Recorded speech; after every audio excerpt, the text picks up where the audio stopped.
ऐसे मैं हमारी એમ રિયલ લાઈફમાં સ્ટોરીને એમ બનાવવાનો હતો તેમાં એફબીઆઈને એમ સોચેલું તો સપનામાં એમ જ એફબીઆઈને એમ મેં એફબીઆઈને એમ ચલાવતો હતો એટલે સિમ્પલી એનું એમ કામ હતું રોબોટ લોકોને એમ બચાવવાનું ને એમ તેને હતું और पिक्सी भी એ જ કામ કરતી હતી અલગ અલગ જગ્યા પર ને એમ જાયને એમ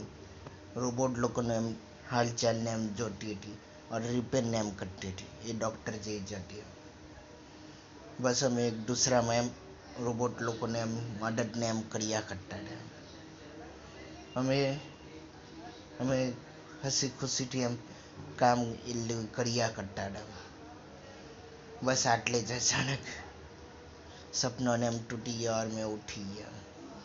એના પછી પાછો કોઈ દિવસે સપનો નહીં આવ્યો એટલે ના આવી શકે